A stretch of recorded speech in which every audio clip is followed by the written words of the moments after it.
سورہ بلد مکی صورت ہے، ہجرت سے پہلے اس کا نزول ہوا۔ قرآن پاک کی ترتیب کے اعتبار سے اس کا نمبر 90 ہے، اور قرآن پاک نازل ہونے کے اعتبار سے اس کا نمبر 35 ہے، 35 ہے۔ اس میں 20 آیتیں ہیں، 1 رکوع ہے۔ اس سورہ مبارکہ میں 82 کلمات ہیں اور 320 حروف ہیں۔ بسم اللہ الرحمن الرحیم، اللہ کے نام سے شروع جو نہایت مہربان رحم والا۔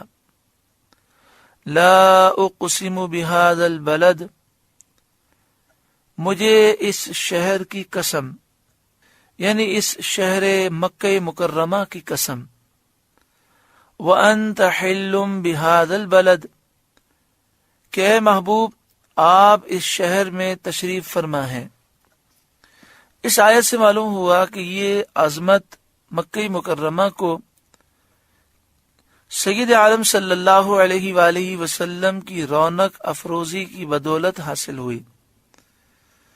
یہ پہلے فرمایا شہر مکہ کی قسم، اور اس کی وجہ بیان کی گئی کہ آپ اس میں جلوہ افروز ہیں، تو اس سے مکہ شریف کی شان بھی معلوم ہوئی اور مدینہ شریف کی شان بھی معلوم ہوئی کہ نبی اکرم صلی اللہ علیہ وآلہ وسلم نے ہجرت کے بعد 10 سال 11 سال مدینہ شریف میں گزارے، اور پھر ہمیشہ کے لیے مدینہ شریف کو پسند کر لیا۔ آج بھی مدینہ شریف حضور کا مسکن ہے، تو اس سے مدینہ شریف کی عظمت بھی ظاہر ہوتی ہے۔ ووالدیوں وما ولد، اور آپ کے والد ابراہیم کی قسم اور ابراہیم کی اولاد کی قسم کہ آپ ہیں۔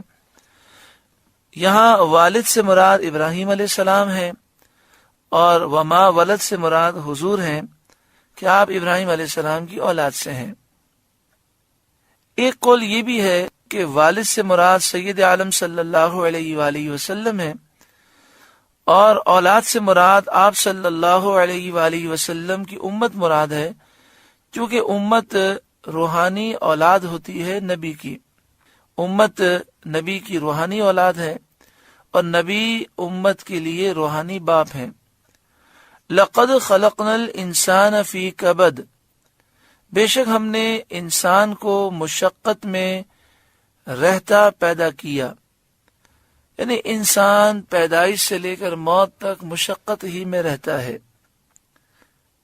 مثلا ماں کے پیٹ میں حمل میں ایک تنگ اور تاریک جگہ کہ جس میں اندھیرا تھا، جگہ بھی تنگ تھی، وہاں رہا۔ پھر جب ولادت ہوتی ہے تب بچہ بڑی تکلیف اٹھاتا ہے، پھر دودھ پینے میں تکلیف ہے، دودھ چھوڑنے میں تکلیف ہے، پھر اللہ تعالیٰ نے جو روزی مقرر کی ہے، جو لوح محفوظ میں لکھی ہوئی ہے، اس روزی کے حصول میں بڑی مشقتیں جھیلنی پڑتی ہیں۔ پھر زندگی کے بہت سے مراحل میں مشقتیں ہیں جو برداشت کرنی ہوتی ہیں۔ پھر روح کا نکلنا، موت، اس میں بھی کافی مشقت ہے۔ لقد خلقنا الانسان فی کبد، بے شک ہم نے آدمی کو مشقت میں رہنے والا پیدا کیا۔ ایحسب ان لن یقدر علیہ احد، کیا آدمی یہ سمجھتا ہے کہ ہرگز اس پر کوئی قدرت نہ پائے گا؟ یہ آیت ابو الاشد اسید بن کلدہ کے بارے میں نازل ہوئی، جو بہت قوی، زور آور اور طاقتور تھا۔ اس کی طاقت کا یہ عالم تھا کہ جانور کی کھال اپنے پاؤں کے نیچے رکھتا۔ اگر آپ نے جانور کی کھال دیکھی ہو، جب جانور کو ذبح کرنے کے بعد کھال اتارتے ہیں تو وہ بڑی چکنی ہوتی ہے، اس پر کھڑا اگر کوئی شخص ہو، کوئی کھال کو کھینچے تو فوراً آدمی گر جاتا ہے، اور کھال کو کھینچنا بڑا آسان ہے۔ لیکن یہ اتنا طاقتور تھا کہ چمڑا کھال پاؤں کے نیچے دبا لیتا تھا۔ 10 آدمی مل کر اس کو کھینچتے تھے، اور وہ کھال پھٹ کر ٹکڑے ٹکڑے ہو جاتی، مگر جتنا اس کے پاؤں کے نیچے ہوتا ہرگز نہ نکل سکتا۔ یعنی یہ اپنے پاؤں اس کھال پر ایسے جما لیتا کہ آس پاس سے کھال کٹ جاتی، لیکن پاؤں کے نیچے جو کھال کا حصہ ہوتا وہ اسی طرح جمع رہتا۔ ایک قول یہ ہے کہ یہ آیت ولید بن مغیرہ کے بارے میں نازل ہوئی۔ معنی یہ ہے کہ یہ کافر اپنی قوت پر مغرور ہو کر مسلمانوں کو کمزور سمجھتے ہیں۔ کس گمان میں ہیں؟ اللہ قادر برحق کی قدرت کو نہیں جانتے؟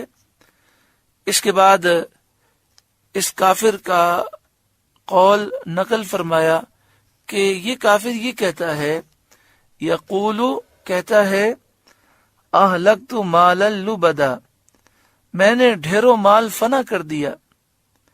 سید عالم صلی اللہ علیہ وآلہ وسلم کی دشمنی میں لوگوں کو رشوتیں دے دے کر بہت سا مال فنا کر دیا ہے، لوگوں کو اپنا ہمنوا بنا لیا ہے تاکہ لوگ حضور صلی اللہ علیہ وآلہ وسلم کو تکلیفیں پہنچائیں۔